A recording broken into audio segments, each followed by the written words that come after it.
Today we want to give you hell to think about. You probably heard that if you made just one mistake, committed one sin and didn't repent, the law of God, which is holy, just and good, condemns your life, and God will burn you in the flames of hell forever. It's true. Sin can keep you out of heaven, and God will purge sin from his universe with fire. But does the Bible teach that the lost burn forever in hell? If you're an agnostic, you might be thinking, if that's the kind of God you serve, I don't want anything to do with him. I could never respect or love a God who burns people in hell forever just because they don't love him in return. A well-meaning Christian might say, God is God. Who are we to judge what he does or doesn't do? After all, the Bible teaches that the wicked burn forever in hell, and that settles it. To embrace the idea of eternal hellfire, one must sacrifice any ideas of human compassion, feeling or reason to this God of fire. As a Christian, it's one thing to say with conviction, the wicked burn forever. It's quite another to conceive of it being your own wife, husband or child. Wouldn't you hate a divine being who would do such a horrible thing to the love of your life? For those of you who don't go to church, aren't religious, and have a problem with a God who would burn people in fire forever, don't walk away just yet. The ending will surprise you. And for those Christians who have been persuaded there is a place called hell where people burn forever, but have a hard time understanding how a God of love could do such a thing, hang in here for a moment. Your instincts are probably right. But what if it is true that God does burn people forever? Think about it. Have you ever burned your hand on a hot stove? How did it feel? Can you imagine then your whole body burning in a blazing hot fire for eternity? First of all, no human being could mentally endure that much torture. A person would pass out and eventually go insane. Further, the vital life force of the body would give way to death. But if by some miracle you lived in the fire forever, what do you suppose you'd be thinking about God during your endless suffering? Knowing that for a brief 70+ years of sin, you must suffer one of the worst forms of torture known to man forever. Wouldn't your hatred of God only grow more vehement as eternity rolled on? But wait, doesn't the Bible say the wicked perish? How could the wages of sin be death when the wicked actually never die? Seems like a good question.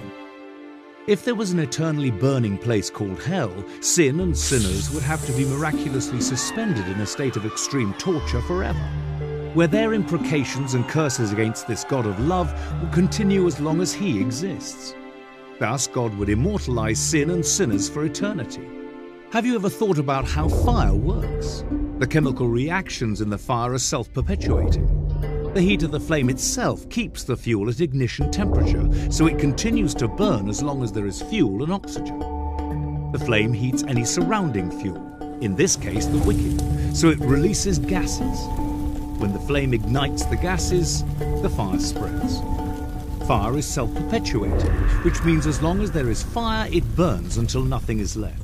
So here is the logical conclusion. In order for people to live more than a few minutes or seconds in a fiery furnace, God would have to create a miracle to keep the physical body from being consumed by the fire. Otherwise, no one could live more than a few moments in the inferno. And no human being has the vital force to withstand that kind of pain more than a few minutes. It is logical to conclude then, if you believe in the doctrine of eternal hellfire, you must also accept the fact that God tortures people forever. Can there be any stretch of the imagination or logic where one can reconcile these two realities? That God is love, and he burns people forever. These ideas are mutually exclusive. Either God is not a God of love, in which case he might burn people forever, or he is a God of love, in which case he would never burn people forever. How many billions of people have gone to Christless graves? Are they all doomed to suffer the wrath of God for eternity? And further, could you love or trust a God like that? A God who says, if you don't love and obey me, I will burn you forever. Could a woman ever love a husband who told her, honey, if you don't love me, I will torture you as long as you live? Wouldn't the very thought of a love for her husband be destroyed by such a statement? How then can we expect people to love God with this same sentiment ringing in their ears? If you don't love and obey me, I will torture you forever. When challenged on this point, however, many Christians say, who are we to tell God what he can and cannot do? He is God, and he has a right to do whatever he wants. But according to the Bible, he would never do anything that wasn't just and righteous. The very character of God is maligned when we say he burns people forever. And that is exactly what the dark side wants. Another question: would justice be served by burning a human for eternity in the flames of fire for the bad things they did in this life? Note God's comment on the subject. This is what the Lord Almighty said: administer true justice and show mercy and compassion to one another. And Moses said, for all his ways are justice, a God of truth and without injustice. Job said, he is excellent in power, in judgment, and abundant in justice. He does not oppress.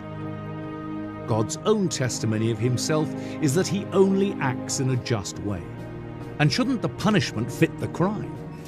Even a godless secular society understands this obvious fact. If a shoplifter steals lipstick and a person kills someone, shouldn't the punishment be different?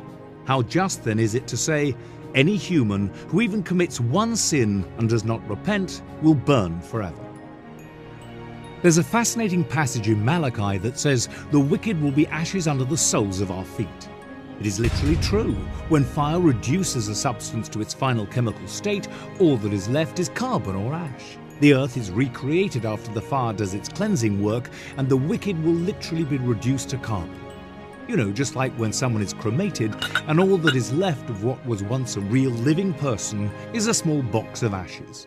But what about the eternal hellfire spoken of in the Bible? The answer is simple. Jude said that the destruction of Sodom and Gomorrah by fire and brimstone are, quote, set forth as an example, suffering the vengeance of eternal fire. Peter said God turned the cities of Sodom and Gomorrah into ashes, condemned them to destruction, making them an example to those who afterward would live ungodly. Luke said, on the day that Lot went out of Sodom, it rained fire and brimstone from heaven and destroyed them all. So likewise, when the wicked suffer the vengeance of eternal fire, it will destroy them all. Is the eternal fire still burning the people of Sodom and Gomorrah today? Obviously not. What then is meant by Jude when he said the people of Sodom and Gomorrah suffered the vengeance of eternal fire?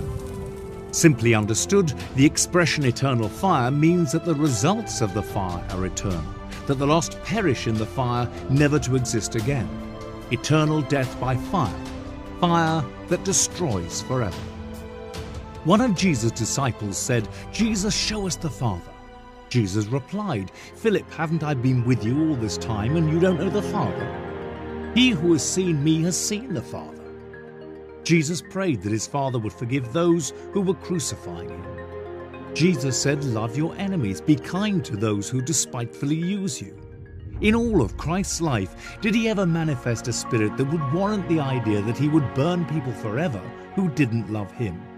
Why then would his Father in heaven do anything different? God is the same yesterday, today, and forever. If we could learn but one thing from the life of Jesus and what his life tells us about his Father in heaven, it is this: God is love. This is good news. God is love, which means there is no eternal torment for the lost, but a cleansing of the universe from the curse of sin. That, my friend, is the truth on hell.